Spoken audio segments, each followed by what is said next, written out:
Welcome back to Steel City Sports. So today is Mock Draft 2.0. We did our first mock draft like over a month ago, and obviously a lot has changed in the NFL. The landscape of the NFL is just drastically different from what it was back when we made that mock draft. So a lot has changed. I might talk about the first mock draft and kind of compare it to how it looks now, but like I said, the landscape of the league just completely changed in like the last week or so, especially with free agency. If you just look at the running back position specifically, like half the team felt like has a new running back on their team now. Obviously, we had some massive stars move around the league with Kirk Cousins going to a new team, with Danielle Hunter going to a new team, Russell Wilson coming to my Steelers. So a lot has changed. I'm really excited to get into this. And make sure you let me know down in the comments how you would do this. We're just still doing the top 10 for now. Like I said, when we get closer to the actual draft, I'm going to do a full-on prediction of the first round. But this is just if I was the GM of the team. It's not a prediction of what's going to happen in the draft because I think some things will actually be a little different. But if I were running these teams, these are the players I would pick. So let's get into it. With the number 1 overall pick, I have the Chicago Bears taking Caleb Williams. I know, what a shocker, but this has felt like a no-brainer to me for about a year now, and especially even when we found out the Bears were getting the number 1 overall pick. People in the media, people everywhere were trying to make it seem like it was this big thing, like, oh, are they going to go with Fields? Are they going to go with Caleb? In my mind, there was no doubt that they were going to always pick Caleb Williams over Justin Fields. And one of my most viewed videos on this channel is me basically saying that is they should move off Fields for Caleb Williams. I had all these Bears fans like calling me an idiot and Justin Fields is awesome. He's going to be an MVP. Well, now he's on my team. That's a weird part of this because it feels like people think I'm like a Justin Fields hater. Now he's on my team for a 6th round pick. But yeah, I don't ever want to be like a I told you so guy, but like I just don't really understand what people saw in Fields in terms of like him. You really thought the Bears were going to take him over a generational prospect of Caleb Williams? Like, just say it out loud. It doesn't make sense. So for me, yeah, this was a no-brainer, especially with them making some other big moves. Like bringing in Keenan Allen, I think is an awesome move because they only gave up a 4th round pick, and I still think Keenan Allen is a top 15 wide receiver in the NFL right now. So to get him for that, give Caleb another guy to throw the ball to, the Bears are going to be really interesting. I don't think it's fair to say they're like a playoff team next year because we just obviously Caleb's going to be a rookie. He's going to be raw coming in, but they're going to be one of the most interesting teams next year. Given the weapons they now have, they can even add to that later in the draft. You're going to have Caleb. Obviously, you have a capable defense. They're going to be a fun team next year. With the 2nd overall pick, I have the Washington Commanders taking Jayden Daniels. So obviously this is a big difference from the first mock draft I did where I had the Commanders taking Drake May. However, I think Jayden Daniels actually makes more sense now. And you're actually starting to see this like in the media, like on SportsCenter, wherever you look. It seems like this is now becoming the conventional wisdom. Like a lot of people think this makes sense. You look at who they hired at offensive coordinator with Cliff Kingsbury. I think Jayden Daniels is a much better fit in that offense than Drake May is. You look at who they brought in as their backup, Marcus Mariota, definitely more similar to Jayden than he is with Drake May. Not that Mariota and Jayden are a one-to-one comparison, but he's definitely more similar to Jayden's play style.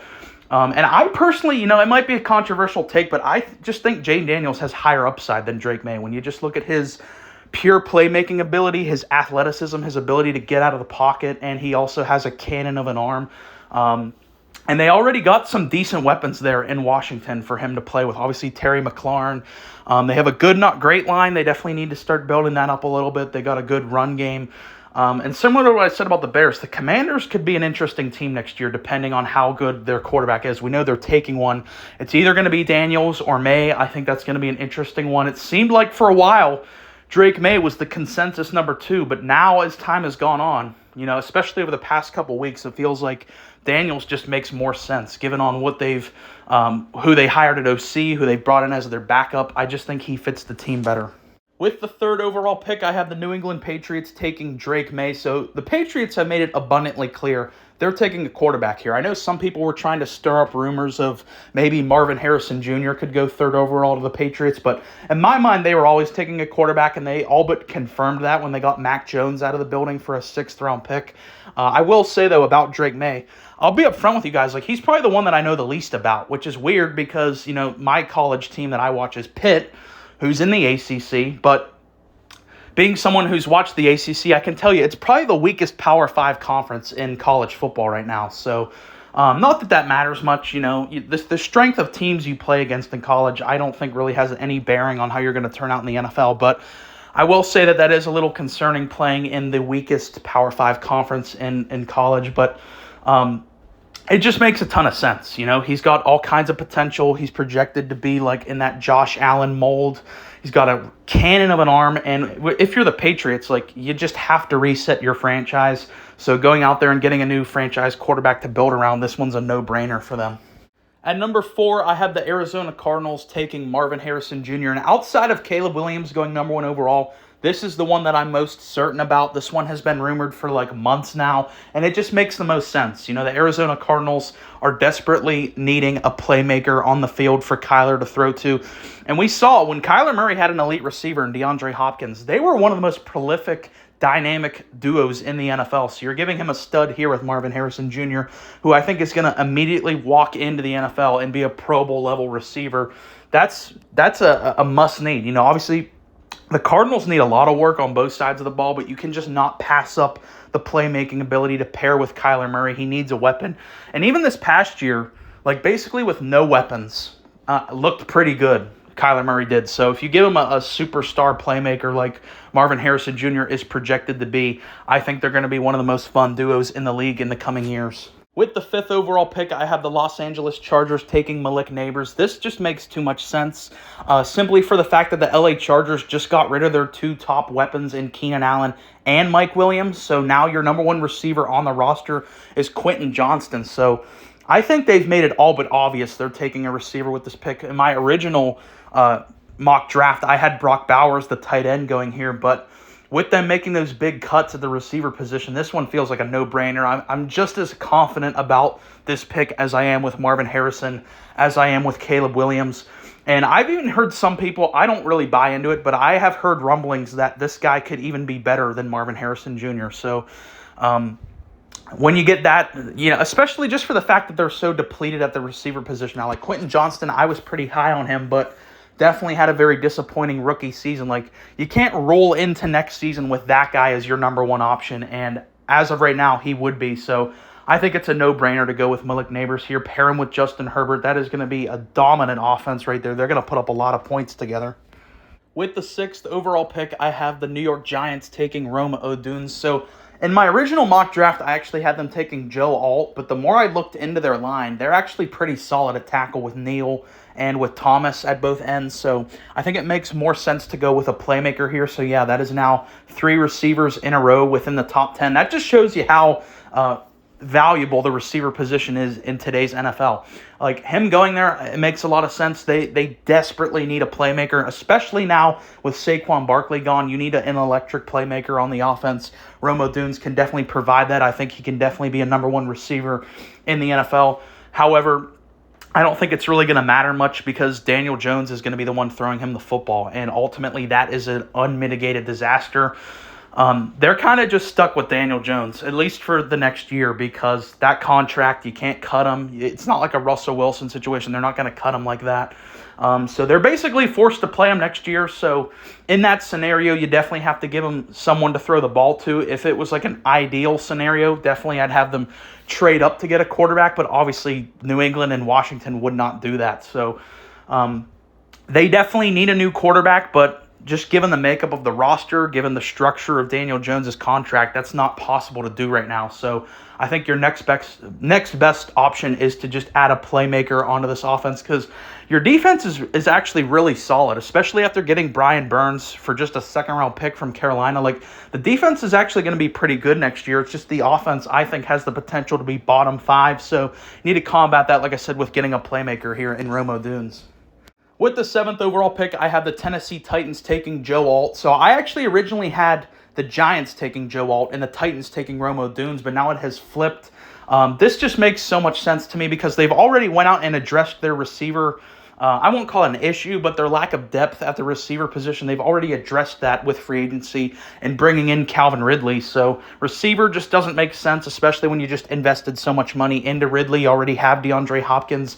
You have Treylon Burks as well, who I think could be really good as a number 3 option. So I think the biggest need, especially on offense, is to build up that line to protect Will Levis, and they obviously got my guy Mason Rudolph down there now. So they're definitely a team to be like a potential sneaky like wild card team next year. If their offense really does come together, they obviously have the running back tandem of Tony Pollard and Tyjae Spears. I saw some flashes of greatness from Will Levis in that cannon arm, so you now add this guy to protect him. I think this is a layup, a no-brainer move, and even if he's off the board, I think they're still going to go offensive line. But Joe Alt, for me, is offensive lineman number 1, and he goes to Tennessee. With the 8th overall pick, I have the Atlanta Falcons taking Dallas Turner. So we finally have our first defensive player taken. I think he is the best defensive player in this class. And this is actually the one that stayed the same, one of the few ones that stayed the same from my first mock draft video. They need a lot of help on the defensive side of the ball, and he, I think, is the most NFL-ready defensive guy. He had 10.5 sacks at Bama last year playing in the SEC. You're playing against NFL-level talent. So I think he's going to walk in and already be a sack machine, something that Atlanta desperately needs on that defense.